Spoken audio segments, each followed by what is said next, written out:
What's going on, everybody? Welcome back to the channel. This is United versus Everybody. I am your host, Sean. We are back with another Man United News Roundup. I know, how could we have so much news and still at the same time not see a whole lot happening? Well, there's always tons going on beneath the surface, like ducks on a pond or icebergs. We see just a little bit, but there's so much happening. And so I never profess to break the news. I'm not an ITK, but what we do is react and discuss the stuff that's being reported. And that's what the news roundup is. We gather all the latest and greatest United news, rumors, updates, and we talk about it as a community. Just like, we're all sitting around a table, a high top at a pub or something. That's what we do here. So that's why we're here, you guys. We've got a little bit to discuss today on Højlund. We've got some Baleba news. We've got an interesting interview from Marcus Rashford. The under-21s are currently playing. I think it might be halftime. I just jumped over from that live stream. I did put a link to that in the community tab, but they're currently playing first round of the National League Cup against Tamworth. So that's going on. I think it might be halftime. We'll talk more about that in a little bit, but you guys can all give me an update, anyone who is watching that going along. So we're going to dive into the news today, you guys. Let's get stuck in. Like the video, subscribe to the channel. Check those memberships as well so you can get more involved in the content. Don't forget, Legends members, you are able to join in on the weekly kickabout when Dylan rolls up. So keep that in mind. Legends members, you can be even more part of the show. Check out the UVE store, link in the description as well.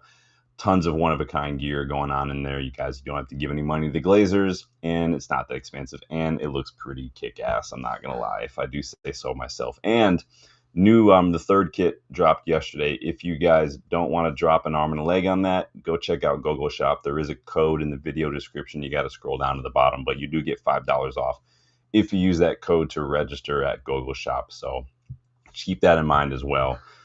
Let's check and see how everyone is doing today before we could dive into the news. Yes, big up, Danny B. Long time no see. Danny was getting involved in the chat on the National Enterprise YouTube channel. They are streaming all of the National League Cup matches right now, and so that was very generous of them to do that. Big up, Football Ed. It's been a little minute, man. Not watching the Super Cup, the UEFA Super Cup. No. I was, as you can see, I was watching the Rezzies, the under-21s before anything else, because I'll always be United first and everybody else way distant second. But no, good to see you again, though. Hope you're doing well. Rob, big up in the house. Good to see you. Oh, wait, is that Usman? I forgot you changed your name, dude. Now I remember.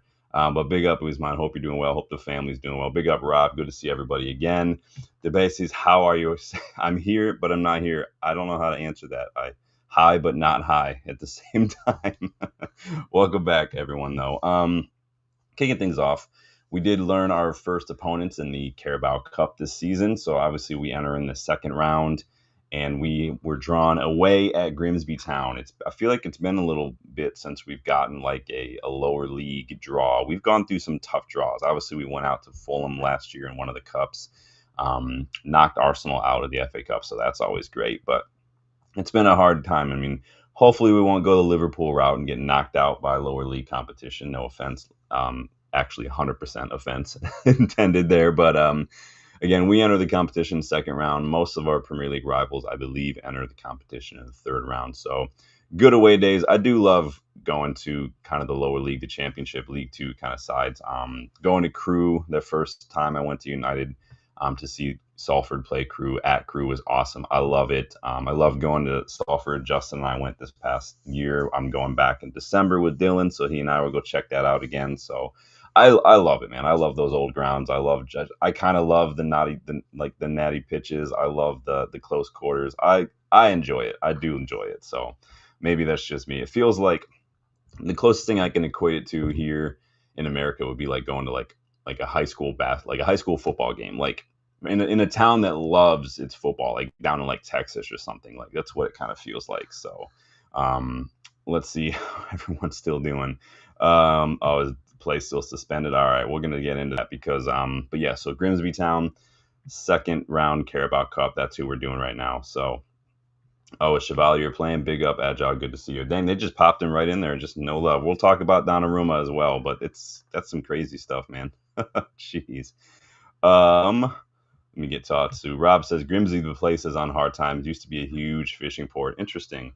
Good little good little cultural history lesson there. It'll be good for them though, right? They'll get a good chunk of cash. I think everyone's going to turn up, and that's not trying to be conceited. Like everyone turns up to see United, but it's nice. I think a lot of these early rounds, especially, should always be away at the lower teams because I think that it's a good opportunity for them to really take advantage of that and capitalize. I love it. I don't have a problem with traveling away to see the games. Like, so I do think that should have been just mandatory for everything. But it is what it is, and like we don't have VAR and stuff in those early rounds anyway, so it doesn't really matter. So just do it, get it done. As we're getting updates here from Danny B. So the Academy played Tamworth today in the first round of the National League Cup. I remember I did put a link where you could watch that in the community tab. I do think it's still halftime, so there's still a whole nother half to go. Nice of the Enterprise National League YouTube channel to stream those as well. Starting 11, Murdoch, Camison, Armour, Devaney, Overy, Kone, Tyler Fletcher, Bowman, Scanlon, Cheeto, and Montato, or Manato, or Matano, or Manono, if you're listening to the commentary team from Tamworth. The guy literally said, could not say Montato. He tried it probably 2 or 3 times during the stream, and I'm like, no time did he ever get it right. He just kept missing the T in there, but it was ridiculous. So Cheeto and Kone getting the start. Thought it was a decent little test for them since this is Tamworth's first team, not their academy. So they're playing against like 30 some odd year olds and physical people, fast people, more developed, more experienced players. And it is what it is. I thought we looked pretty well. We moved the ball pretty well. We soaked up that pressure. Tamworth really seemed like happy. They were pressing high a little bit from on when the keeper had the ball. So when Murdoch had the ball, they were kind of pressing a little bit, kind of pressing but not aggressive, kind of taking up spots, trying to block the passing lanes to like our defenders and our midfield, but they're also happy to sit deep. And so they were kind of just soaking it up a little bit. Kone dropping a little deep to kind of be the one to collect the ball a little bit. Cheeto, I thought, did well to get himself involved to start that first half. Again, this is only first half because the game's still going on. He needs to sort out his feet, though, a little bit in the box. He's having a little issue kind of controlling that first touch and then kind of getting it out from under his feet. He had some opportunities early on in the box, and he just one too many touches just to control that ball and get the shot away. He needs to learn on that, just get quicker with that, and that's going to come with age. I'm not being nitpicky about that. Nobody else seemed confident to take the shot. Everybody was getting into decent positions, and it was like if they couldn't get that shot off right away, they were just trying to pass it around. And so I'd like to see that improve. I thought Camison, Montato looked really good on the right-hand side. Camison in particular just harassing Tamworth's defense, using a little bit of techers to get into space, get into the box, and create chances, look dangerous. I really like the look of him. This is why I said I didn't want to spend a lot of money on Giovanni Quenda, because we have Camison, we have Montato. They are good. Problem is that Kone got a little bit of a head injury just before halftime. The ref actually ended up suspending the first half with about 5 minutes left to go so he could get treatment. So this came from a corner, a Tamworth corner. So Kone was going in on a little bit of a header to kind of clear that ball, and Tamworth player just kind of came from behind, clash of heads. The issue here is that Kone, like the challenge came from behind, so Kone didn't see it coming, and so you get that kind of head injury in general, which is never going to feel good. And then when you don't see it coming, it's always going to feel worse. Probably a little bit of whiplash in there. Probably rung his bell pretty well as well. So stretcher got brought out. I saw he tried to stand at one point. Didn't look like he could do it very well. I think he stood, but he was probably looking pretty dizzy, so they sat him back down. And then literally like 15 minutes of him just getting treatment on the pitch before he was ultimately stretchered off. It looked like he hopped into an ambulance, taken to the nearest hospital. Don't know where that is. I don't know anything about Tamworth. I just hope it's not serious. It looks like it was all very precautionary. I'm sure he was very dizzy. I'm sure he's got his bell rung. Happened to me once. Took a header, really direct header, but I caught it wrong. So instead of catching it like here, caught it right on the temple. Rung my bell pretty well. I didn't need to sit down or anything, but I could feel it the rest of the day. It was like one of those little mini concussion-like events kind of a deal. So we'll see. I hope it's not serious. We will be waiting for updates this week on his condition. Hopefully it's not that bad, precautionary. He might, maybe concussion protocol deems, maybe take the next match and just chill. Big up to the physios though, because they were out there like that as soon as it happened. There were a whole swarm of United physios out there just handling it, getting it done. Stretcher was out pretty right away as well. So very good job on their part. Let's see. Yeah, Danny says all medical staff treating Kone, probably why didn't restart. Yeah, they did well, I thought. So let's see what everyone else is saying in the chat. I am Titanium. Yeah, we're just wrapping up a little bit of the Kone stuff. So yeah, Danny, I saw that. I didn't know. It looked like on FootMob they had it as like a 4-1-4-1. It kind of looked like a 4-3-3, but then there were times where it kind of looked like a 4-2-3-1 when we were building out from the back a little bit, because Kone and Fletcher were kind of alternating a little bit at times, but who was dropping deep to collect the ball and start play. It did seem like the focus was kind of get that ball wide, get it forward, which that's normal. Kone making a lot of runs whenever somebody deep had the ball looking to get on the end of something, and we were playing a lot of deep passes from like those back right hand, back fullback positions as well. So we'll see how that looks. I remember we talked, I think it was last month or the month prior, that maybe the academy was starting to switch to a more individual development focus, and rather than maybe trying to just emulate everything from the first team and doing what's best for the academy players at that level in terms of development, rather than trying to shoehorn everybody in. So maybe that's it. We saw a lot of the back three a little bit last season, here and there as well. So let's see. Danny says Cheeto needs to stay in the academy. Yeah, I've said that a couple times, that he's definitely not ready for the first team. He physically he is, but he's still so young. He's really got to develop from a technical standpoint. He's got to develop from just an experience. I think he definitely, it's okay to let him just go dominate in the academy a bit. I think we all got a little too hyped, but does that mean we need another striker if he's just maybe not going to be in the first team picture at all? Xerxes, Hoyland, perhaps. We're going to talk about Hoyland in a second, so we're going to see what happens. So let's see. Oh, you guys are watching the Super Cup. Big up. Just getting caught up in here. Robs wants to know if anyone's taking part in Fantasy Premier League. So you guys have asked me that in the past. I don't do fantasy. The cognitive dissonance is too difficult for me to get over. I literally can't want a United player to not do well because someone else has them in their team. I can't want a rival player to do well because they're on my fan. I can't do that. The closest I've got to fantasy is the Super Brew Premier League predictor that I'm doing every year. I think the closest I've gotten is like 5 exact matches on one match weekend, which I think was one shy of getting a little bit of money. It's free.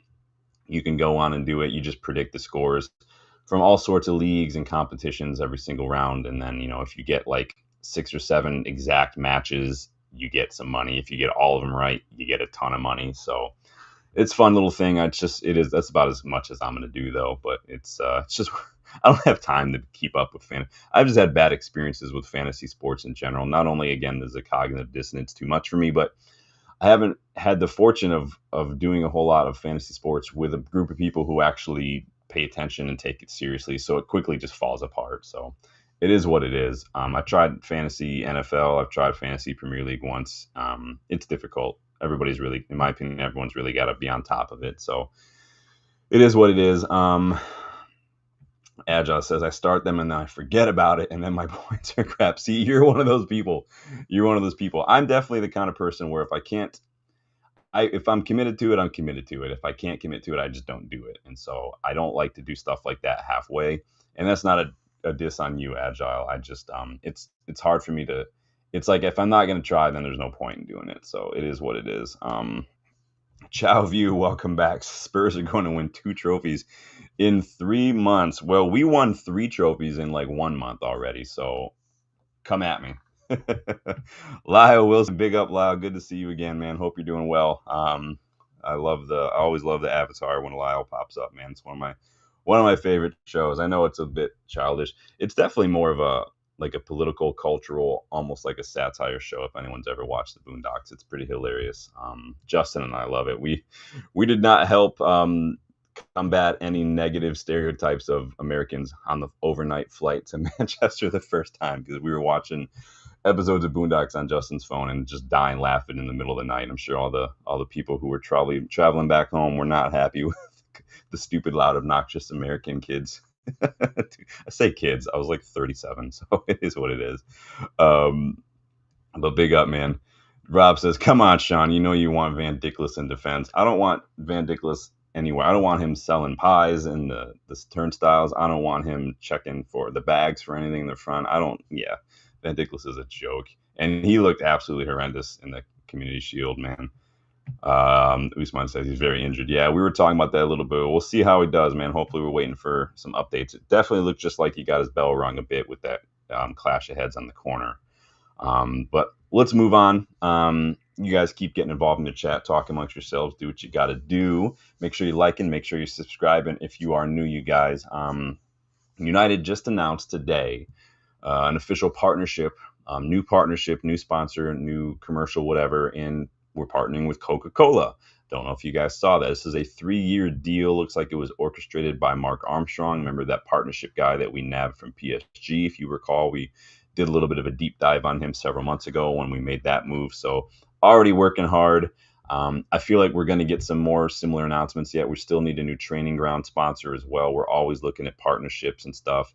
This definitely helps when it comes to revenue. It's probably not like a huge thing. I know Coca-Cola is already like a partner with the Premier League itself as well. So it is what it is, but it's always helpful. Coca-Cola is one of the biggest brands in the world. There was a time, I don't know how accurate this is now, but there was a time probably 12, 13 years ago where, and from a marketing standpoint, Coca-Cola's logo was the most well-recognized logo in the world, according to surveys. Like that was most instant recognized. So it's good to have that partnership. I know anyone who watched the ribbon cutting ceremony at the newly renovated Carrington will probably remember Sir Jim Ratcliffe name dropping Coca-Cola during that ceremony.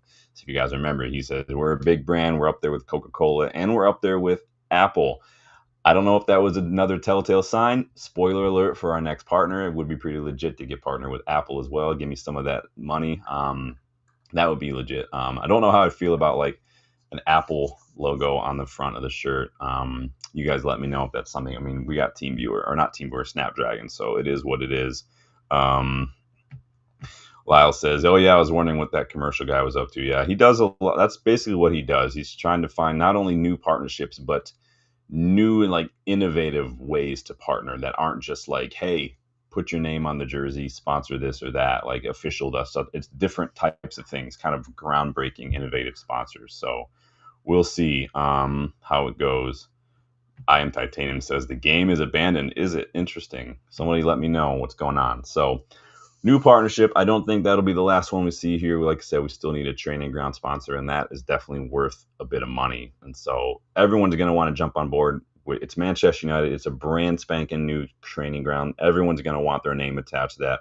Don't be surprised if Apple are thrown on that, but would be legit. So let's move on to the news. Agile says, good to see Coca-Cola. We need the blue chip brand sponsors. Yeah, I don't personally drink pop myself. I haven't drank pop in a very, very long time. I tend not to drink pop or eat a whole lot of like candy and things.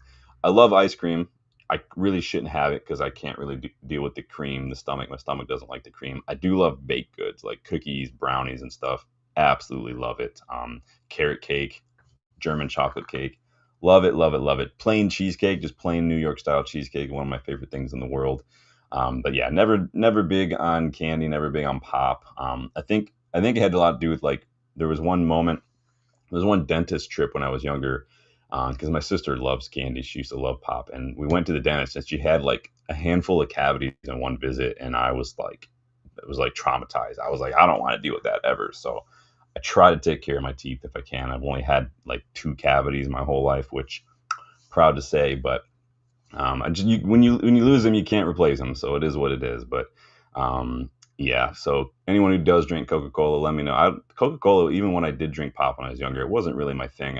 When I did drink pop, it was like Sprite. That was my thing. So, but it's been a long time since I've had pop, other than like a Pellegrino or something here and there. So, but if you guys like Coke, let me know. I know there's like, aren't there like a lot of flavors now? Is that the thing? When I was younger, it was just one flavor, and now it seems like there's a ton. So, let me know. Agile says German chocolate cake. Yum, yeah. I blame my grandmother for that in the best way possible because whenever we would go to my grandparents' house, everything was literally homemade. Even the bread, she had a bread maker. It was not no like store bought bread. It was we're gonna make bread, but it was always pot roast, homemade mashed potatoes, and homemade German chocolate cake. And I absolutely love German chocolate cake. I love it so much. It's so good. I had once. There's a bakery near me. They had a Guinness German chocolate cake brownie. So it was like batter that was infused with a little Guinness, but then like the German chocolate cake. Oh, it was so good. You guys know I love me some Guinness. So I absolutely love it. Lyle loves Coca-Cola Zero. Debasi says I stay away from caffeine. Yeah, I definitely don't stay away from caffeine. I have probably 2 cups of coffee in the morning when I wake up. It's get up at 5, let the dogs out, get them fed, go get my coffee going, sit down in front of the computer and check the latest news and put together a stream. If there's enough news, we'll do one. If not, but yeah, usually 2 cups of coffee with a little hazelnut creamer in there because I do like that hazelnut. I am Titanium trying to get me demonetized out here. Shit. Says you just drink water. Yeah, I definitely drink more water than anything. I probably don't drink enough water. So I don't drink like pop and stuff like that. Pineapple juice maybe here and there. I don't drink enough water. I probably need to drink more. I'm pretty dehydrated most of the time. I just forget. Like I don't get thirsty, so I just forget. But no, I hear you. Water is definitely. You remember when Ronaldo did that presser? What was that, like 10 years ago or so? And he sat down and there were 2 bottles of Coca-Cola in front of him, and he moved them and he grabbed his water and he was like, "No, drink water." I'm pretty sure. Someone correct me if I'm wrong. I'm pretty sure that Coca-Cola stock dropped a little bit that day after that happened, but that's the power of Cristiano, I guess. Oh, you guys are getting on the tea. Oh man, drink a lot of. I don't do. I drink tea, but it's unsweetened tea. I just don't like too sweet things. I don't have a sweet tooth at all. And so sweet tea, I can't. It's too sweet for me. So unsweetened tea, it's what I grew up on. We make it out in the sunshine in the backyard. Put a bunch of tea bags in the bottle of thing, the big jug, and set it in the sun. That's how I roll. Maybe a little bit of lemon in there. That's it. So interesting. Oh, was that the 2021 Euros? Was it that soon? Tell me, it had to be longer than that. So interesting. So moving on, we got a little bit of a. You guys keep getting involved in your favorite drinks and stuff. What's this poll up to? All right, yeah, I did put a poll out there because we're going to talk a little bit about Baleba later on. 82% of you say he's as good as Red, so we'll get involved in that. Let's talk about this Højlund update from Fabrizio Romano. According to Romano this morning, AC Milan continue to advance on Rasmus Højlund deal with United. Talks are ongoing on the player side to discuss the project as Højlund is opening the doors to AC Milan. €6 million loan fee, €45 million buy option clause, salary covered, details revealed last week. Agreement is getting closer. So this Højlund deal has kind of gone all over the place. Once we got Šeško, once we really started getting heavily linked to Šeško, you remember that's when Højlund came out, kind of made a point after one of these friendlies. I think it was against Bournemouth. And then he was like, "I love the competition. I don't want to go anywhere. I want to stay, fight for my place, things." And then it kind of derailed from there for him. He remember we got that report the other day that he was literally told, like, "You're not in our plans," basically. So it does sound like maybe Barada swinging that 2-year axe that we've read about.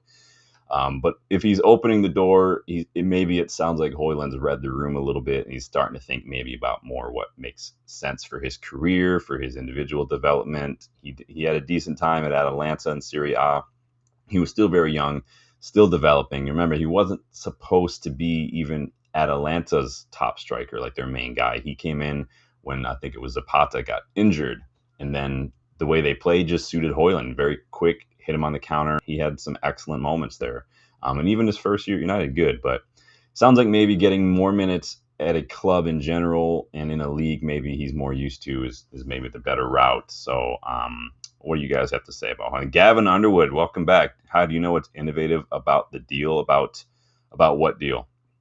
The Coca-Cola thing? I don't know what's innovative about that. I remember when we talked about Mark Armstrong, part of his role at PSG especially and what he's going to be doing at United is not just looking at, hey, do you want to be the training ground sponsor? Hey, do you want to slap your name on your logo on the sleeve? Hey, do you want to be the official coffee partner? It's looking at new technologies, new innovative companies and things that are popping up in different parts of the world, and then trying to help United kind of get involved with those in some capacity, in some way, shape, or form, whether that's working with new technologies to enhance like fan experience and things like that. It's more like out of the box sort of partnerships, which is I have time for. Remember, like we talked about at PSG, most of the partnerships that he got for PSG were not in France. And so that's what I mean. He's a global partnership kind of guy. And so Coca-Cola is about as global as it gets, really. And so, like I said, I don't drink it. A lot of people do. So it is what it is. But welcome back, Gavin. Good to see you, man. Lyle thinks there's something happening with Baleba. Are you a believer? Let me know.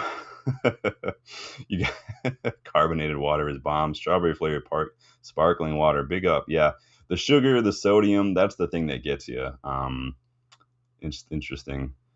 Lyle says, with less games next season, United most likely feel that Shesko and Cheeto are enough. AC could keep Højlund, and maybe it could do him some good. Yeah, if they keep him, I mean, we've seen that we've reportedly need to get like 40 million pounds. Now, Romano keeps talking about an initial loan fee and salary covered, which is huge. If we could do like we did for Rashford, we would get that salary covered. Awesome. And then by the end of the next year, if we get the 40 million altogether, that would help us, and then maybe we could reinvest in somebody else. The problem, again, and maybe it's not a problem for a lot of you, but again, as we've discussed, I think Danny and I were saying it, like, Cheeto isn't ready. He's just not. Like, I don't think it's fair, and I'm not trying to say he's shit. I'm saying I don't think it's fair to think of him as an option, really. I just don't think he's quite ready yet. He probably could do with just more minutes, just physical development, more experience. But if Cheeto's not ready, if Højlund goes, that leaves us very, very light. And so maybe there's an opportunity there for like a Jamie Vardy or something. I don't know. I definitely don't want Calvert-Lewin. I just don't rate Calvert-Lewin. I rate Vardy more than I rate Calvert-Lewin. I don't even want Vardy. So let that tell you everything you need to know. But you guys let me know. We could play false nine. We've seen Mount do that against Fiorentina. We've seen Bruno do that in the past in the league and stuff. So maybe that's an option too, switching up a little bit depending on the opposition. Maybe bringing on Shesko later on in those matches. So what are you guys saying here? Danny thinks Cheeto needs to stay in the academy. Yeah, I'm starting to feel that way as well. This is the thing, like, it's always that weird place you get to with some of these youngsters when they get to either a certain talent level or a certain age. It's like there's that purgatory. There's too good for the academy, and then there's good enough to be in the matchday squad in the first team. And it's just, I think Cheeto is kind of falling right in that little sweet spot right now, right in that Venn diagram. He's right in the middle. I think you could probably put someone like Biancheri in there as well. Maybe some of the Fletchers, although some of the Fletchers have gotten first team minutes as well. Kone probably needs to develop a little bit more as well. So, yeah, Debasi's agreeing. Is he going to Leeds? Big up, did not know that. Interesting. Leeds are really trying to push hard to get themselves relegated in that regard. So, interesting stuff. Right on, man. Let's see what you guys are saying here. Right on. All right. So Højlund, not sure what's going on. Of course, this one's probably, Romano has said too, this one's probably not going to be a very quick thing. It does sound like Højlund really wants, this is his boyhood club. He loves United. I get it. I do. Not, I mean, maybe in an ideal world, everybody gets what they want. Højlund stays and rotates. I don't, if we're looking to get rid of him, I don't know what the plan is there. I need to see a plan in that regard. So we'll see what happens with Højlund. Obviously, we'll be watching that situation as it develops over the next weeks or so. Moving on a little bit. What are you guys saying here in the Chizats here? Gavin says, thank you. I don't drink it either, and I don't love the idea of United promoting Coca-Cola. Plus, I thought the problem with the Rasmus deal is the option to buy. Yeah, I think that the problem right now is probably, I don't know if there's a problem per se. I think that the biggest issue might be convincing Rasmus to take the option. So we're probably going to have to make sure we cover our financial bases in terms of that option to buy as well. I would love if it were an obligation, because you guys know I don't like having to deal with the same situation in a year. We've done with Sancho and Antony, like we might have to do with Rashford as well, like Malacia, who went on loan, like one and done, get it done, commit or not. Let's see what happens, but we'll see. What are you guys saying? But I agree. I don't have a problem with the Coke. I mean, they're United promotes a lot of stuff. I mean, there are people who maybe don't like coffee or something, and we like Melita is an official partner. There are people who don't drink, and we were partnered with, I forget what like tequila brand it was. I don't remember now off the top of my head. So there's always going to be some. Maybe there are people who hate sunglasses and don't like that we were partnered with Maui Jim. It's hard. I mean, I think it is what it is at this point. But big up. Moving on, Gianluigi Donnarumma's agent, Enzo Raiola, has spoken out regarding the situation between Donnarumma and PSG. Now, we've seen that whole situation kind of implode in the last couple weeks. Like a good agent, State Farm is there, no, like a good agent, Raiola is not happy, and he's not shying away from defending his client publicly. This is what he had to say. Says, we are shocked by PSG. There's zero respect by the club after 4 years together.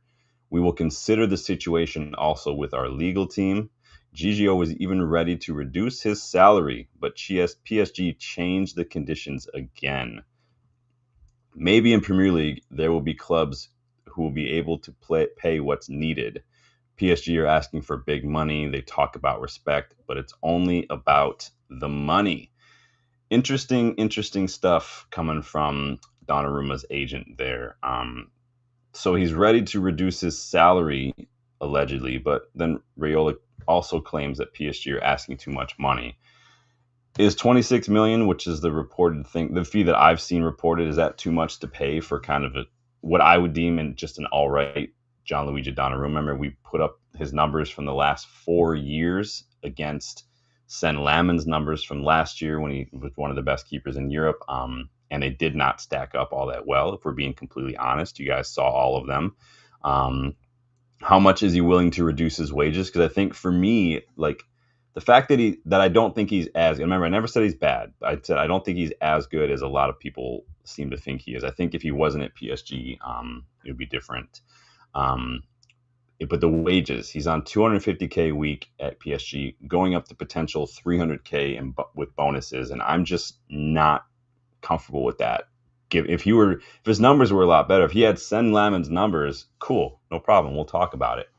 But I'm wondering how much he's willing to reduce his wages. Maybe if he was willing to reduce his wages according to his agent and like it still wouldn't work out, then to me that had to be some sort of terms involved with the length of contract. However, maybe he wanted to be just PSG's keeper. Maybe this all escalated when Chevalier was signed. I don't know.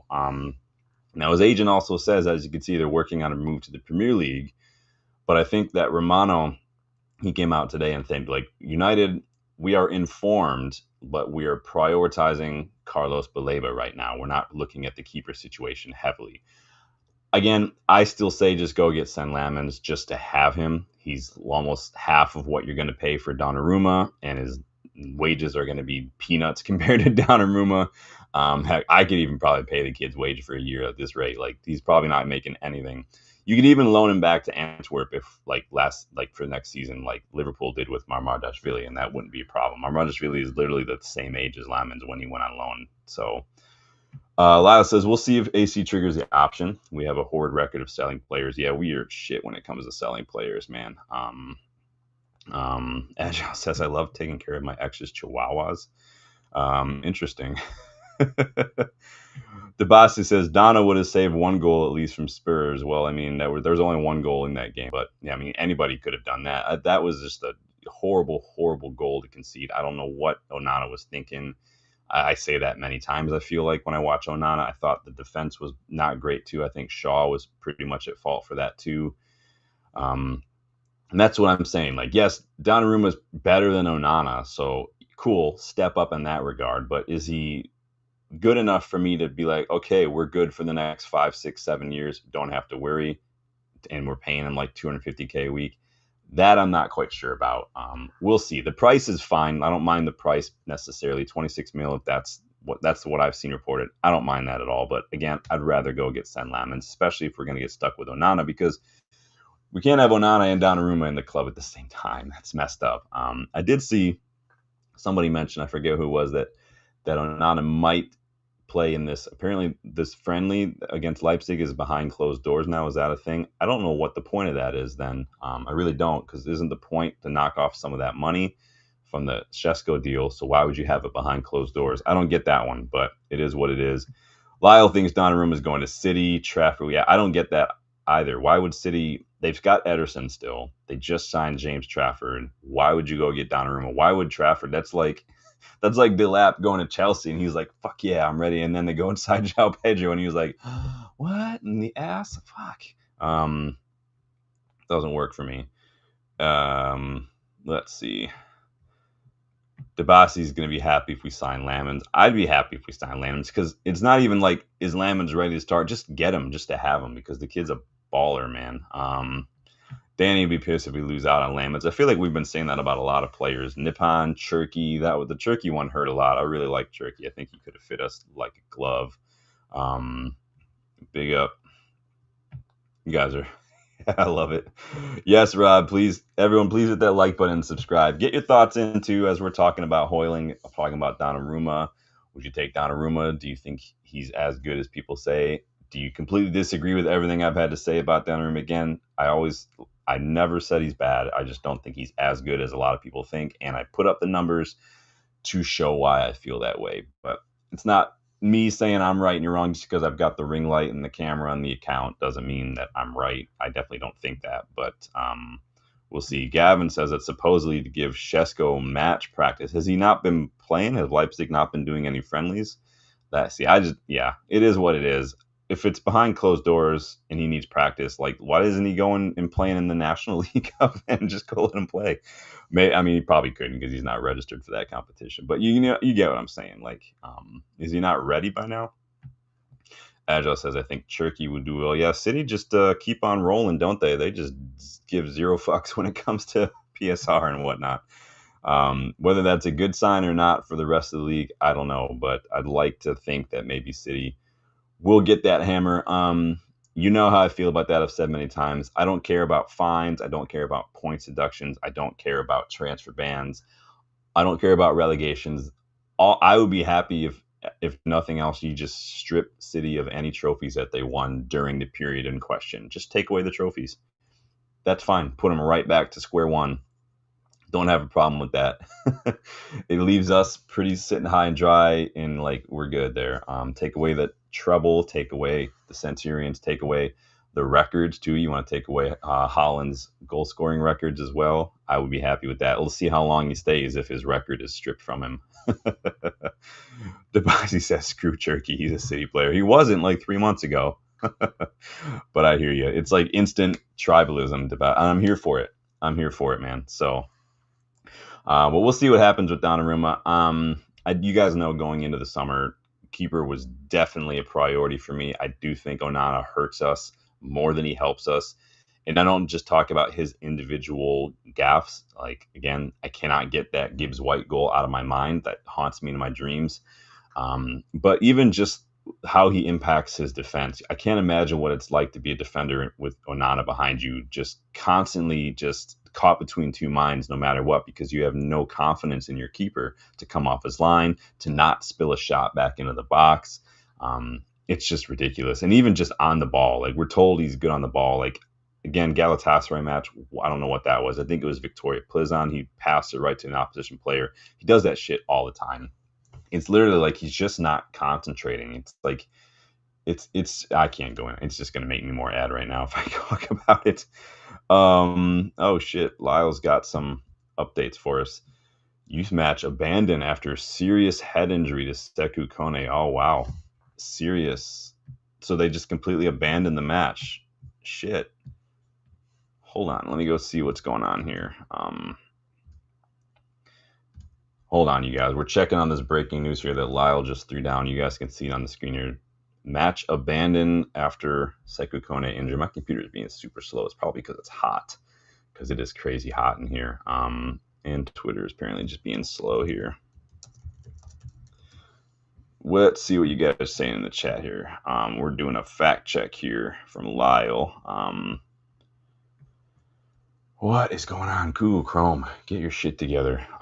Yeah, so obviously we're talking about that match. Some of us were watching it because it was on YouTube. I did put the link in the community tab. But yeah, it was suspended for about 5 minutes before halftime because Kone got a head injury on defending a corner. And then they brought the players back out, and then I had to go live, so I didn't see what happened after that. All right, my computer's just not wanting to load any pages at the moment because I've been having issues with this computer all day, man. Microsoft gets on my nerves, dude. They make you do these updates like once a month, but they don't tell you anything. But I can tell when it needs to do an update because my computer will start being slow, and then I'll try to do the update, and then it just doesn't want to do it, and it makes me want to throw this thing out the window. But let's see if we have any news here. Hold on a sec. I'm just trying to see what's going on. Okay. Nathan Salt reporting. Let me put this on the screen here so y'all can see it, so we can all watch it together. Hold on a second. I'll bring up Nathan Salt's tweet so we can all see what's going on here together. All right. Let me share this tab. Bish bash bosh. Oops. There we go. And I'll put myself smaller so you guys can see what I'm looking at here. All right. So, breaking news from Nathan Salt. Manchester United's under-21s match at Tamworth has been abandoned following a serious head injury to Sekou Kone. Kone is being treated on site by medics, but after a long stoppage, the sides have chosen to abandon the game. Interesting. It's one of those things where, like, it looked bad, but then it's like you get a couple minutes in and you're like, why is this taking so long? Like, what's going on? It didn't look, it to me in real time, it didn't look like anything we haven't seen hundreds of times. But then apparently all it takes is just the wrong contact at the wrong time, especially if you're not expecting it because it's coming from behind. You could do a lot of damage. That's interesting. Well, shit. I hope it's not too bad. I hope he's going to be fine because head injuries are no joke either. Shit, man. Well, thank you for letting us know what's going on, man. Big up. Good looking out. Obviously, we'll all be keeping an eye on that, praying for Kone that it's a speedy recovery and that, obviously that's the most important thing right now is just making sure he gets taken care of and, he's good. No worries about missing any matches or anything. We don't care about that. We just want to make sure he's good here. But shit, man. That's messed up. Yeah, it did look bad. Just one of those things. Maybe I'm just too inoculated to it now. Maybe we just see it so much that I'm just not like it doesn't stick out to me. But shit. Well, hopefully he'll be fine. But we'll see how it goes. Danny says Spurs played with a back three tonight with ease, and we still can't do it. We just have shit players, dude. That's messed up. Debasi, you can watch the match. Or you could have watched the match. I put a link in the community tab because the Enterprise National League YouTube channel was live streaming it so we could watch it. Just try to forgive the commentator for failing to pronounce Montato's name correctly on several different attempts. It wasn't even like he said it and realized he got it wrong and then tried to say it. It was just in casual commentary, he would just say it wrong, but he'd say it incorrectly a different way every time. So it was just weird, dude.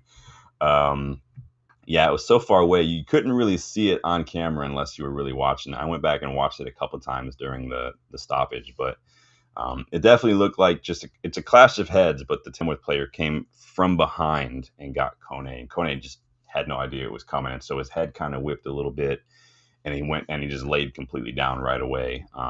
So he definitely got his bell rung. So, but we'll see. Yeah, dude, Van de Ven. The problem with Van de Ven now is just. You wonder when the next injury's coming. Postecoglou just destroyed that kid. So, too bad. Yeah, Lyle did see we did say he was off the stretcher and he had like an oxygen mask to his face. So, interesting stuff, man. Hopefully he's okay. Get involved in the poll because we're going to talk about the poll real quick, you guys. Make sure you like the video. Make sure you subscribe to the channel if you are new. Check those memberships as well. Learn how you can get more involved. Having a good chat today. Loving the conversations. Loving the involvement for everybody. This is a great YouTube community. I love it, man. It's been a blast getting to know you guys. We got people watching from Nigeria, from Boston, from Scotland and stuff, Malaysia. It's awesome. Having a blast, dude. Technology, right? I'm going to get some water because it's hot. So we got this update this morning on what United's window could look like moving forward. This is coming from Indy Kayla, who's pretty much making a name for himself out here, like Gambit. Has to do with Carlos Baleba as well. So apparently, United had a big board meeting on Tuesday, so yesterday, with Ruben Amorim, and things got pretty intense, according to Indy Kayla News. Amorim made it clear that Carlos Baleba is a must for this summer. The club's credit facility is in place. Remember, we spoke about yesterday that the club had activated that 300 million credit line again. So basically, just applied for a new credit card. So they're ready to make a move. We understand Manchester United is about to test Brighton's patience with an official bid. It has to be a big bid. Like, I've read some reports that Brighton are going to be asking more than 100 million. I've seen someone, I forget who it was, say 120 million. Don't know if I'd go that high. I don't think we're going to pay 120 million at all. Rich Faye claims it's 100 million, but that includes add-ons potentially. So getting it to that final 100 million mark. My guess is with add-ons included, it's probably going to be somewhere in between, maybe like 105, 110, probably something like a 90 million with a shit ton of add-ons.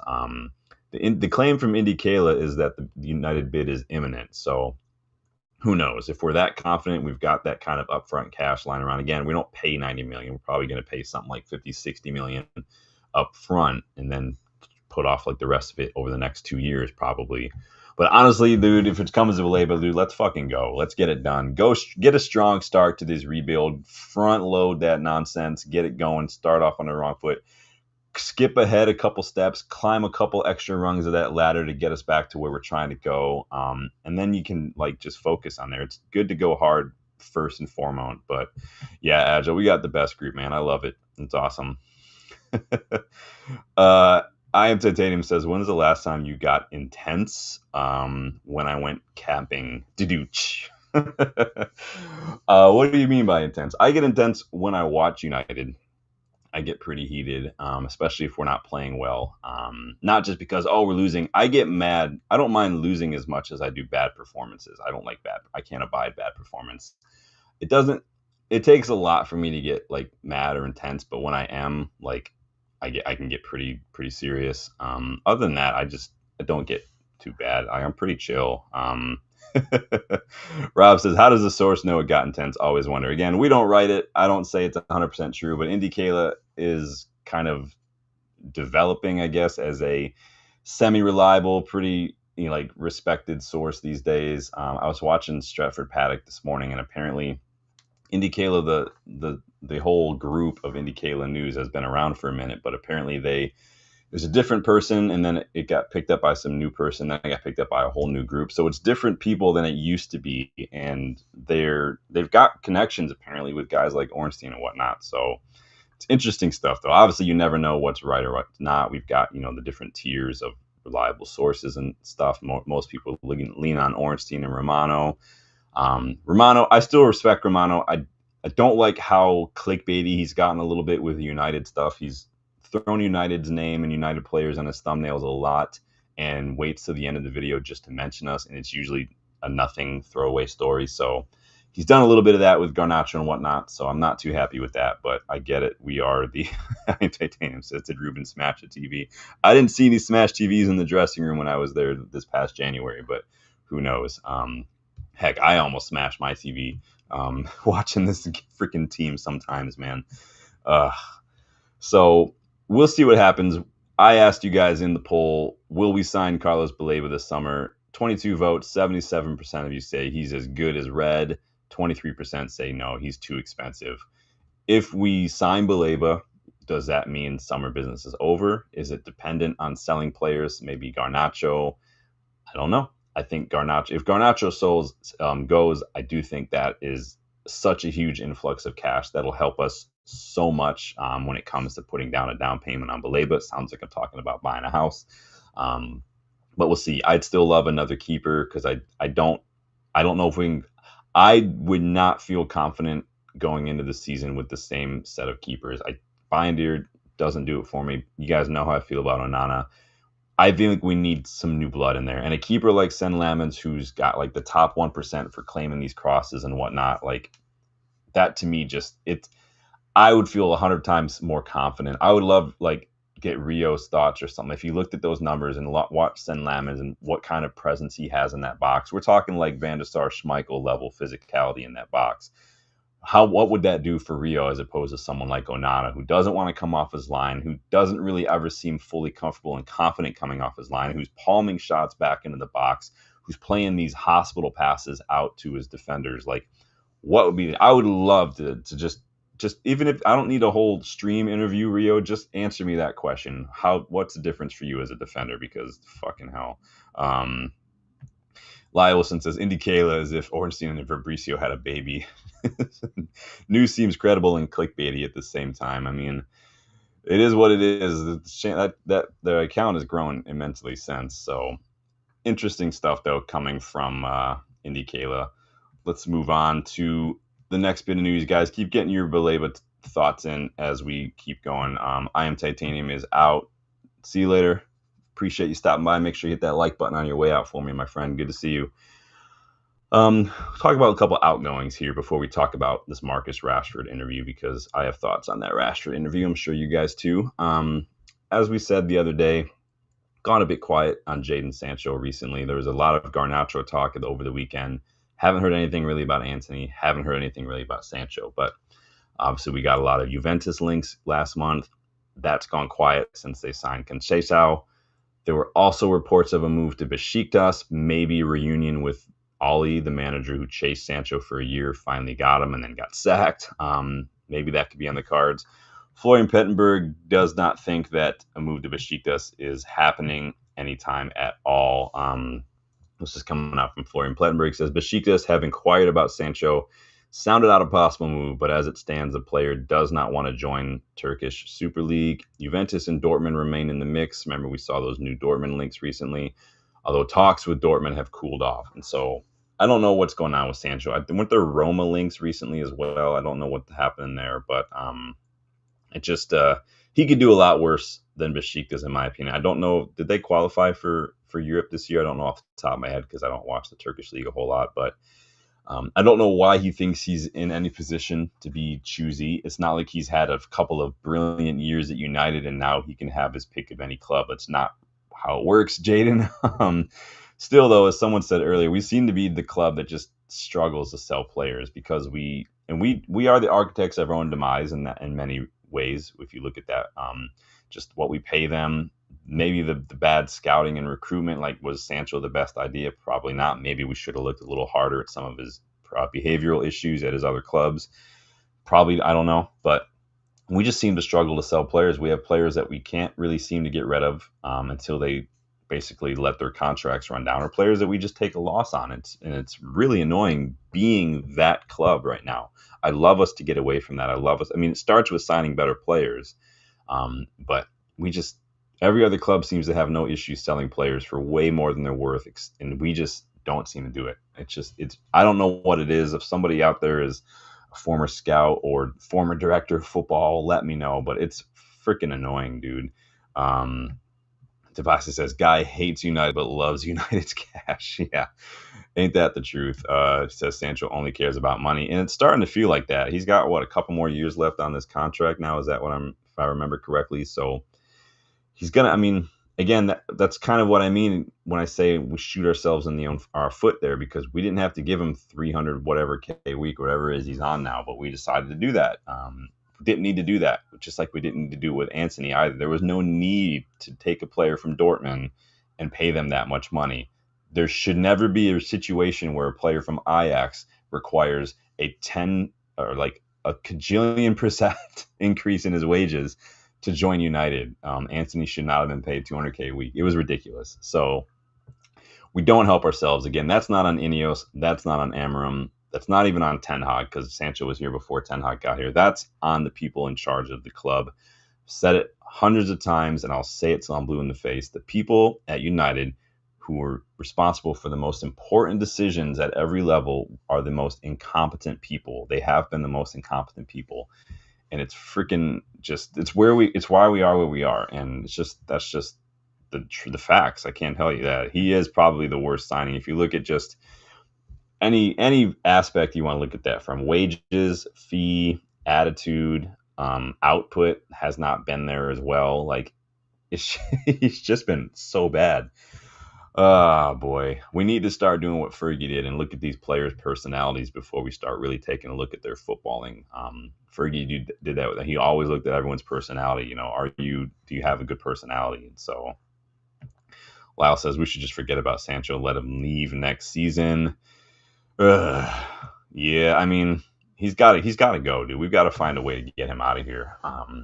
We're gonna take a loss. It's gonna happen. Same with Anthony. We're never gonna get that money back, but we knew that. So Rob says Sancho seems to have no ambition to play for England again. Did he play for them a whole lot at all? Like, trying to remember the last time Sancho was pretty much a mainstay in the England national team. I don't remember. Like, he and Rashford, I wouldn't even say Rashford's been like a regular, right? Remember there was, like, they came on a couple here and there, and then they both had some issues with the shootout and whatnot.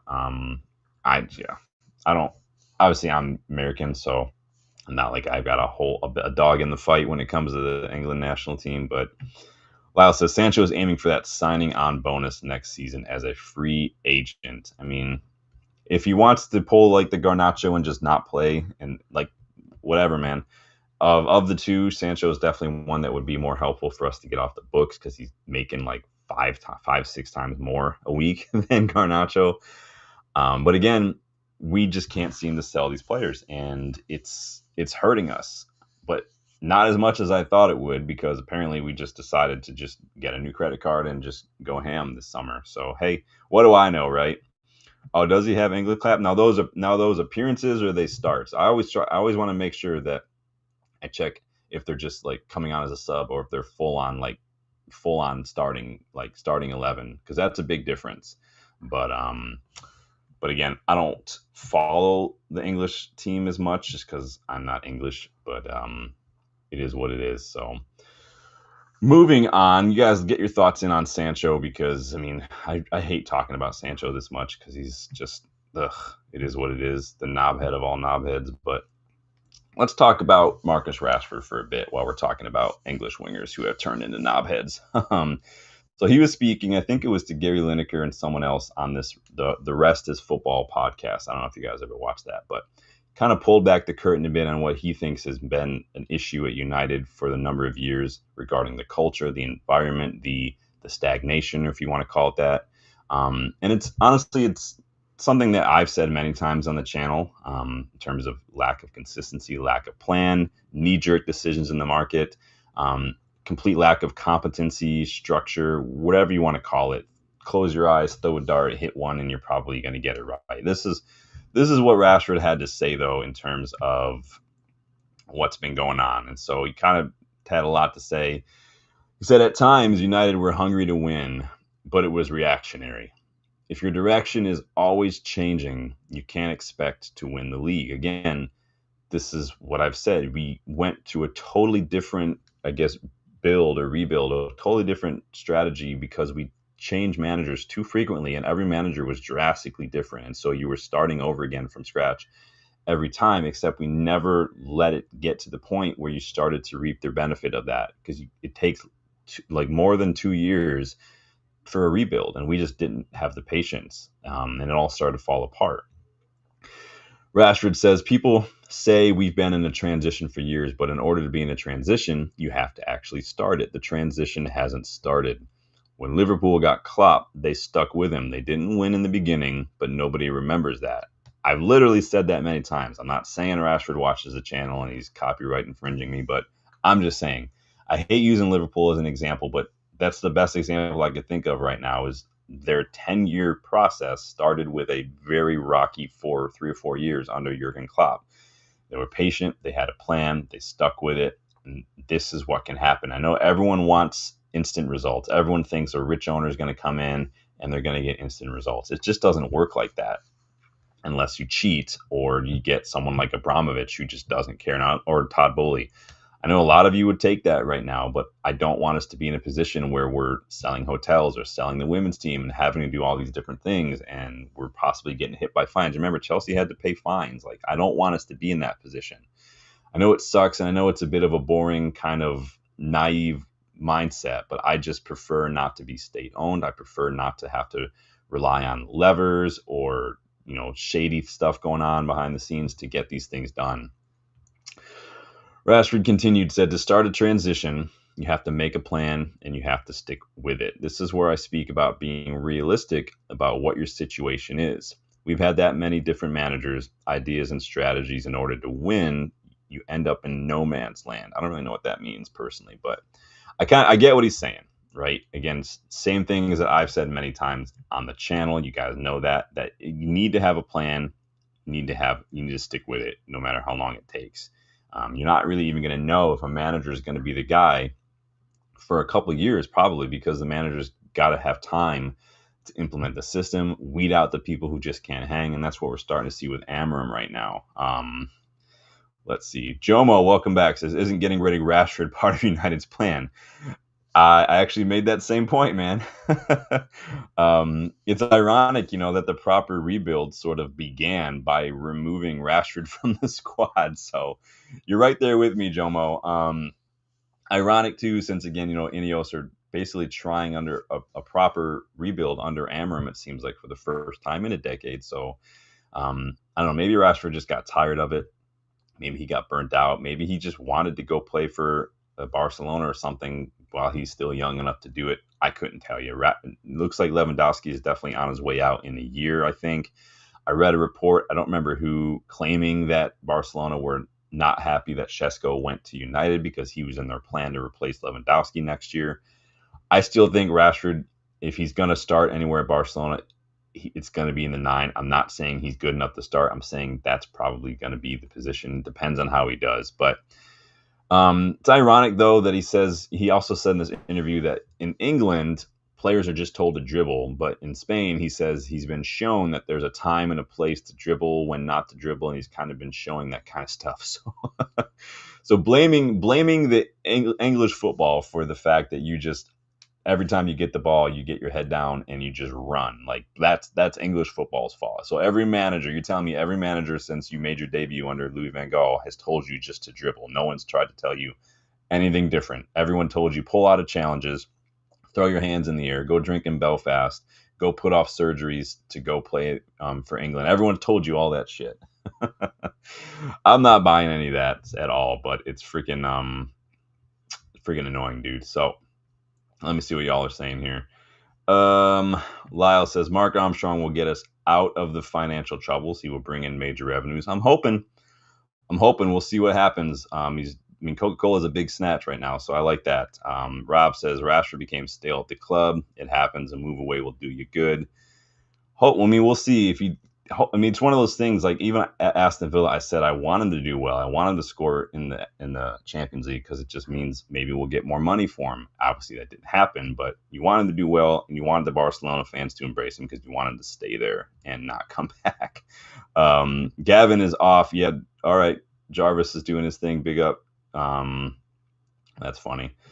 Thank you for stopping by, Gavin. I appreciate that. Make sure you hit that like button on your way out for me, though. So it's interesting to see what's happening with Rashford. I mean, it almost doesn't really matter because there's a chance that Rashford might not even be able to play for Barcelona. And this is coming from an article today in The Athletic. So it's a lot. I'm going to read it to you. Barcelona's board agreed to take emergency financial action at a meeting on Wednesday as the club continues to try to register their new signings in time to start their La Liga title defense on Saturday. With 3 days to go before the first match, Hansi Flick's major signings of the summer, including new goalkeeper Joan Garcia and Manchester United loanee striker Marcus Rashford, are still not eligible to play. I hate to say I told you so, Marcus, but I literally said that you might not even be able to play, bro. Like, Barcelona cannot get their shit together. Whenever you feel like Man United's financial situation is the worst thing you've ever seen, just tell yourself, you know what? At least we're not Barcelona. Fucking hell. Like, it could always be worse, man. This is absolutely ridiculous that Barcelona... Why are you making signings if you can't register them? Are you even allowed to register Danny Olmo still? You've got so many extensions on that. We don't even know if that's legit going to be a thing. That's embarrassing. So, and add insult to injury, I saw this as well because Barcelona's stadium remodel has a bit of a snag as well. So it might not even be complete before the new season. Barca have been overspending on their salary limit calculated by La Liga for each club according to the revenue. Again, you have to have a certain amount of revenue to make up for the salary. You can't just keep paying everybody what you want and get away with it. You have to make money. But they have not been able to register players. Now, in an attempt to ease the situation, Barcelona executives have prepared the action of putting their own personal wealth at risk as part of a bank guarantee worth about £6 million. Club sources also said their expectation was still that all signs would be registered. They've got these stadium renovations. They're basically being hit with all sorts. It's like 200 some odd they're like issues that pop up, like violations or whatever, that are going to basically prevent the stadium renovation from being finished before the start of the season, which the plan was to have it finished before the start of the season. So not only they might not be able to have fans at their stadium, which means loss of revenue, but they might not even be able to register these players that they've gotten. So I don't even know how, I don't legitimately know how Barcelona are allowed to exist as a football club. This is embarrassing. It's a complete insult to everyone else who's trying to do things the right way and doesn't just always get handouts from and bailouts from various different sources. Like, how many chances are they going to get? I know La Liga, the president of La Liga, is actively working against Barcelona to prevent them from getting away from stuff like this, but this is an absolute freaking joke. Devasi says Barca are neck deep in debt. They are. I don't understand how they're allowed to be. Like, do they not worry about their future as a club? Like, I just don't get it, man. It's ridiculous. Devasi says Donnarumma's absence will hurt bad. Are you guys watching the Super Cup? Yeah, I haven't watched any of that. So yeah, so Barcelona might not be able to register their new players, including Rashford. Rashford kind of taken a little. I mean, he's not saying anything we didn't already know. He's not saying anything we haven't already discussed in the channel. Just United having no plan, constantly changing the look of the structure of the team and the squad for every new manager didn't help. And I've said that. It's literally a statistical correlation in this book, one of these books behind me, Edge by Ben Littleton, really great book. But there's a chapter in there where this former rugby player did a study of 9 different team sports across like 30 years of data, and he found a correlation between managerial turnover and a lack of individual player development. Manager turnover, high turnover rate, like we've seen at United, does not help players develop. They're constantly learning new systems. Sometimes they're in and out of favor depending on the manager and stuff, and some of these players have been here for the whole time. So you're out of favor for one manager, you're in favor, you're not developing. It's just you're getting conflicting direction. You go from a year or two of playing counterattack, and now you're told to slow down, play with the ball at your feet, when to run. It's just no player can hope to do that. Oh, sounds like Spurs are being Spursy. Interesting. Interesting. I mean, I'm not surprised. It is what it is. I know everybody was popping all that good shit early on, but we'll see. Maybe Savinho will help. I doubt it. But in any case, that is the news of the day regarding United. A little bit of Højlund talk, a little bit of Baleba talk. It sounds like we are really pushing hard for Baleba. If we get Baleba and we get Sen Lamens, this might be like a 12 out of 10 transfer window for me. And if we can sell some players, crank it up to 15 out of 10, in my opinion. I don't care about improper fractions. We're just going for it. Yes, I remember math. Suck on that. So, but that's it for me, you guys. Thank you guys for stopping by right now. Make sure you like and make sure you subscribe to the channel if you're new. Please check those memberships out. If you want to get your hands on one of the new kits, we know the 3rd kit dropped. I don't know if it's on GoGoalShop yet, but it will be. Check that link in the description. Use that code to get $5 off as well. Be sure to come back later on this week. We will be doing the preview for the Arsenal match probably Friday, I want to say. So we'll be doing that one again.